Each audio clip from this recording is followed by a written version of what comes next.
has as many deeds. What does that show? That proves that Rasulullah A, knew the number of stars that they are out there.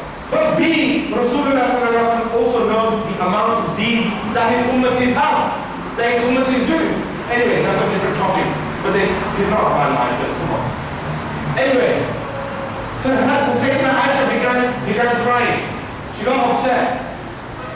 And she said, Ya Rasulullah, I'm getting upset because I thought that it would be my father, Abu Bakr Siddiq radiallahu anhu. It would be my father, because he is your closest companion, he is your closest friend, he travels with you everywhere, he went with you to Medina to Demerara, he believed in you right at the outset without questioning you, so he always stands by you whenever there's a war, he does all of these things for you, so I assumed that it would be my father. And Rasulullah smiled and said, Oh Aisha, you asked me, is there anybody in my ummah whose deeds are equivalent to the number of stars that they're out there? And I said, it was Umar. And I wasn't lying. I was telling you the truth. But your father, Abu Bakr Siddiq has one deed. That if you take that one deed and put it on one side of the scale, and take the deed of my entire ummah and put it on the other side of the scale, that one deed will still outweigh the deed of the entire ummah. Say subhanallah. That one deed will still outweigh the deed of my entire ummah. And what was that one deed? I asked you people of Guyana, what was that one deed? Did Abu Bakr Siddiq read namaz there? No. Did he keep any fast there? No. Did he pay charity? No. Did he give zakat? No. Did he do hajj? No. He did one thing only, and one thing. And that one thing, my dear brothers, was loving Rasulullah sallallahu alaihi wasallam. And this is our purpose. This is what's going to help us identify our identity. Do not lose your identity. Do not let these people take away your identity and the identity of those kids. I must apologize to. Before we begin, join me in reciting اللهم صل على سيدنا ومولانا محمد وعلى آل سيدنا ومولانا محمد وبارك وسلم عليه. الحمد لله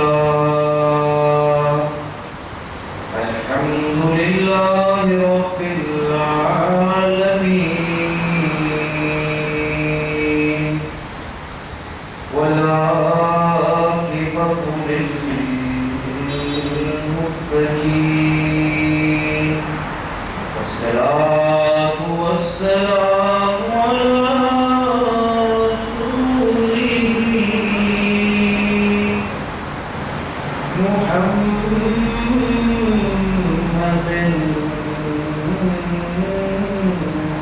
وآله وأصحابه أجمعين. أما بعد، فأعوذ بالله من الشيطان الرجيم. بسم الله الرحمن الرحيم. إن الله وملائكته يصلون على النبي يا أيها الذين آمنوا صلوا عليه وسلموا تسليما. اللهم صل وسلم على سيدنا ومولانا محمد وعلى آل سيدنا محمد وبارك وسلم عليه. All praises for Allah subhanahu wa ta'ala, the creator and controller of this entire cosmos. And may the gracious blessings of Allah subhanahu wa ta'ala be upon our Nabi, Nabiullah, Habibullah, Sadr Medina, Ruh Sina Nabi Kareem, رؤوف رحيم رحمة للعالمين سيد المرسلين خاتم النبيين إمام الأنبياء أحمد المجتبى محمد أبي محمد رسول الله صلى الله عليه وآله وسلم. You know, technology has produced some very powerful devices, mobile phones, pages, laptops, and email and internet facilities. If you type in the correct number to an intended recipient, you can send a text message to somebody in any corner of the world. I type a message to my family and say salam to them. Within seconds they receive this message on the other side of the world. This is man-made technology. And let me tell you something. Rasulullah sallallahu alaihi wasallam said, he said, when one of my ummati recite durood upon me, he said, I hear it. I hear it with my own ears. And let me tell you something. When an ummati punches in the right numbers in his heart, and he programs love in his heart for Sayyidina Rasulullah sallallahu alaihi wasallam, you better believe it's being heard and received in Medina Munawwara. It's being heard and received in Medina Munawwara. This is man-made technology that I'm talking to you about. Imagine that relationship between Rasulullah and his ummati sallallahu alaihi wasallam. And in the hadith of Rasulullah sallallahu alaihi wasallam, the Prophet alaihi salatu wasalam, he says, whenever one of my ummatis recites durood upon me, فَرَدَّلَّ عَلَيْهَا رُوحِي, my soul returns back to my body. Rasulullah sallallahu alaihi wasallam says this. He says, whenever one of my ummati recites durood upon me, my soul returns back to my body. I don't think it's sunk in here. Let me explain. A man, recently, he did a study. And you know what he found? He found that 24 hours in the day, due to the positioning of the earth, and due to the circulation of the sun around the earth, at every given point in the day, there's a guarantee that somebody is praying salah. There's a guarantee that somewhere someone is praying salah. And we know in every single salah we have to read the durood salam on the Prophet sallallahu alaihi wasallam. Allahumma salli ala Muhammadin wa ala alihi. We have to read the durood salam on Rasulullah sallallahu alaihi wasallam. Which means if someone at every point in the day is reading the durood salam on Rasulullah sallallahu alaihi wasallam, and the Prophet alayhi salam says, whoever recites durood upon me, my soul is returned back to my body, and I respond to that salam. I respond to that salam, says Rasulullah sallallahu alaihi wasallam. Then you must believe and you must accept that this hadith in Bukhari and also in Abi Dawud, at which point does the soul of the Prophet sallallahu alaihi wasallam leave his body then? And this is just people who are praying salah. What about all the other many hundreds and thousands of people? Day and night, all they do is recite the durood upon Rasulullah sallallahu alaihi wasallam. Let me tell you one or two hadiths about durood salah. The Prophet sallallahu alaihi wasallam said, let me tell you this.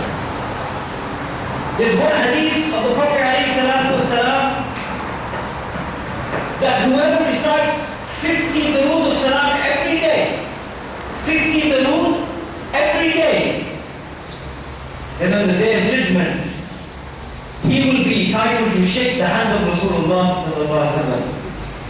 He will be given this honor to shake the hand of Rasulullah sallallahu alaihi wasallam on the day of judgment. On one condition, that he reads 50 durood salam every day. And there's a beautiful hadith related to this. Let me tell you about this. One day the Prophet ﷺ, they were in their home and they were cooking rotis with Sayyida Aisha Sadr with their wife. They were making rotis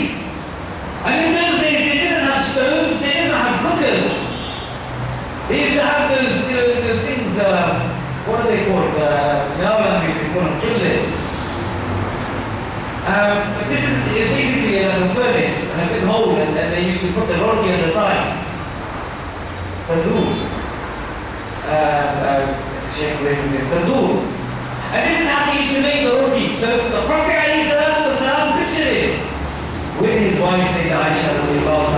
He's doing housework and he's cooking with his wife, Sayyidah Aisha. This is the practice of the greatest Nabi of Allah subhanahu wa ta'ala. And even just on an off point, the ulama say every single prophet that came to this world did household chores. It's the sunnah of the Anbiya alayhi salatu wasalam. It's the sunnah. So when somebody says this is for the women to do, or this is work of women, then I tell you this, there is nothing more manly than doing the chores of the house, because this was the sunnah of the Anbiya alayhi salatu wasalam.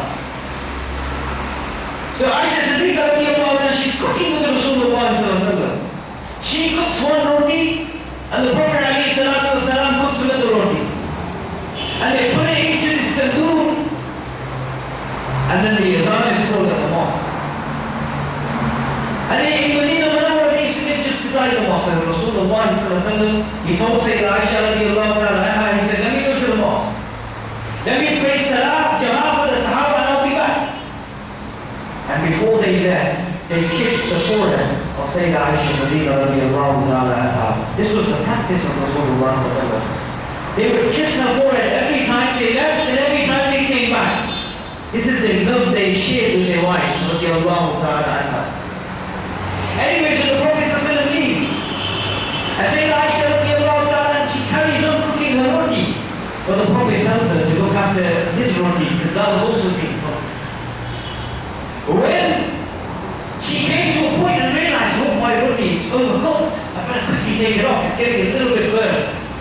So she quickly took it off. And then she realized, oh my God, what about the roti? What about the chapati of Rasulullah? That's still cooking, maybe that's burnt. And when she looked at it, she noticed that it was still uncooked, exactly like the way Rasulullah left it. Exactly the way Rasulullah left it. And she was surprised. And she was shocked.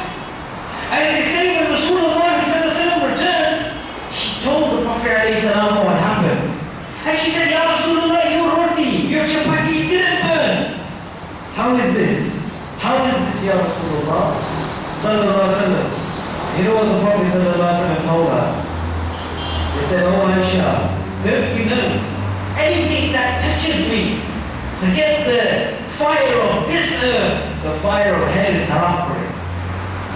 The fire of hell is haram for that which is associated with me. And this is why there's an honor in the hadith that whoever reads 50 durood a day, on the day of judgment, he's guaranteed a handshake with Sayyidina Rasulullah sallallahu alaihi wasallam. So if we shake the hand of the Prophet alayhi salam, what will the fire of hell do to us? How will the fire of hell burn us? And I say this to you, for those who can do 50, do 50. Establish this in your lives, tell your families. But let me tell you another one that I heard from the ulama. I know time is short. The ulama say that in the hadith of Rasulullah sallallahu alaihi wasallam, anybody who reads 100 durood salam a day, and the durood can be short, sallallahu alayhi wa sallam, sallallahu ta'ala alayhi, he's also durood. He's also durood. Allahumma salli ala sayyidina, and the one that you read in salah, he's also durood. The ulama say, the Prophet sallallahu said, anybody who reads 100 durood a day, Allah subhanahu wa ta'ala will resolve 30 matters of his day every single day. So if you read 100 durood today, Allah will sort out 30 of your issues today. And every day you read this, Allah will resolve 30 of your issues for you. And the ulama say, and 70 of them on the day of judgment. This is for every day. And people question, they say, why 70 in the afterlife? Why don't we do 70 here? They seem important to us now. But we understand the ulama